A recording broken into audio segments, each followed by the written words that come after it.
And equally important, this afternoon we will vote on James Comey, a resident of Fairfield, Connecticut, I am proud to say, as the next director of the Federal Bureau of Investigation. I know this agency well because I work with agents of the FBI day in and day out when I was United States Attorney in Connecticut for 4.5 years. I know it well because I've seen its work as Attorney General of Connecticut. And I know it well because over the years I've come to know the extraordinary men and women of the FBI, extraordinary in their bravery and perseverance and skill, their expertise and experience, their respect for the law, which is so critical, their sense of balance and mission, along with their dedication to making America safer. And their mandate and purview has expanded over the years from the days when car thefts and kidnapping comprised a major part of their caseload to now cybersecurity and terrorism and computer hacking. Jim Comey is a man for the modern FBI, for an agency with a long and distinguished history that now faces new threats and new responsibility. He is truly a prosecutor's prosecutor. His life's work has been about law enforcement. He began in the United States Department of Justice as an assistant U.S. attorney in the Southern District of New York, and he rose to become deputy chief of the criminal division.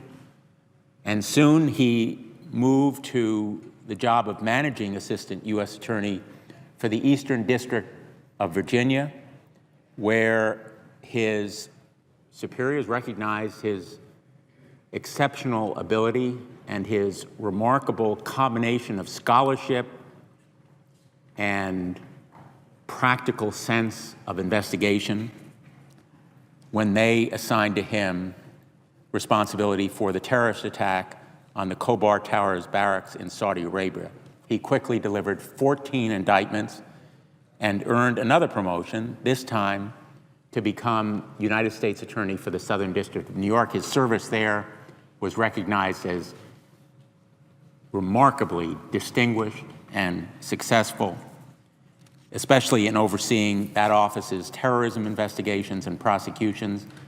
And he made a priority of corporate crime, white-collar crime, never fearing to take on the toughest of challenges, prosecuting big businesses, but also terrorism.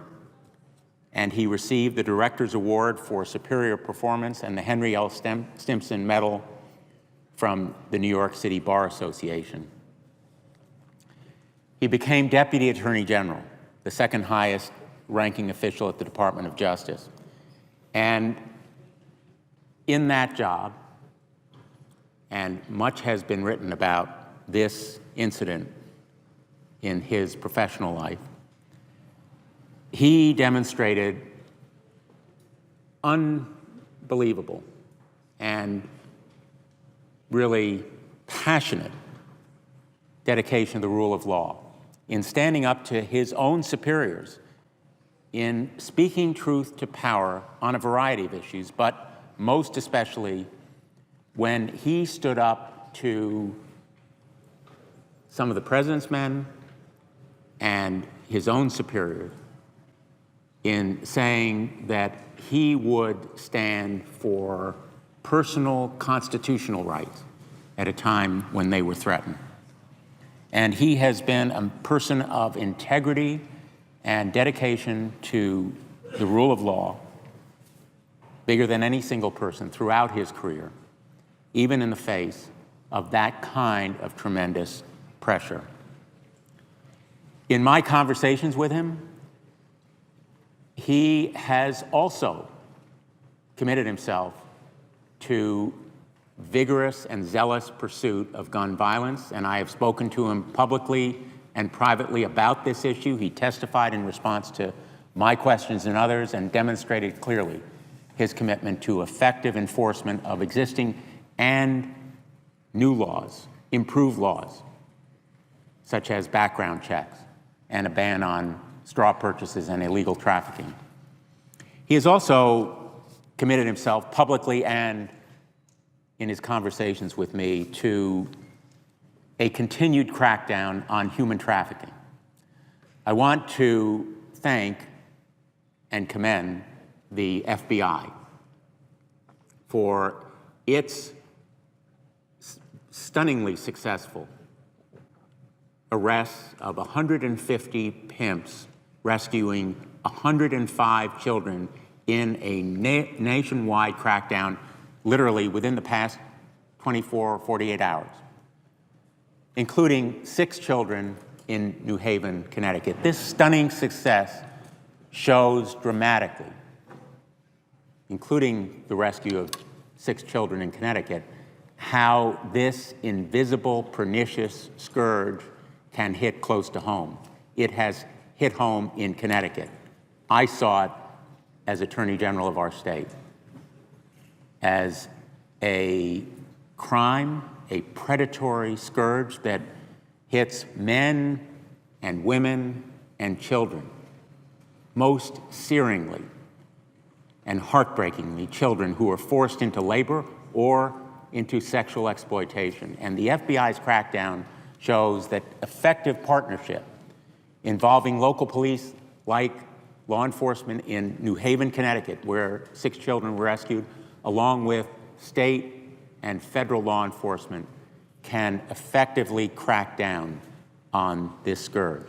The FBI is to be commended, and so is Mr. Comey for his commitment to combating Senator's time this has problem. expired. So I urge my Morning colleagues, business is closed. if I may, with consent, have 2 additional minutes.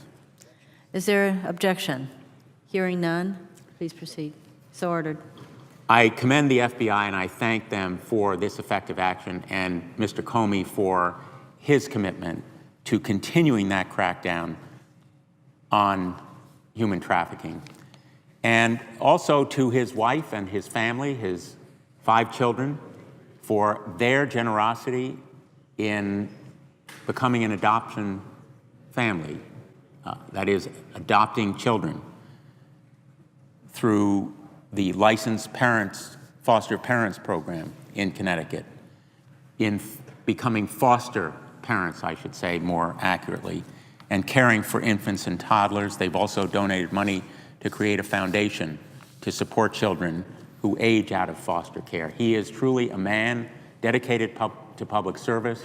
He will be proud, and we will be proud of him as an effective and able leader for the FBI in a challenging time.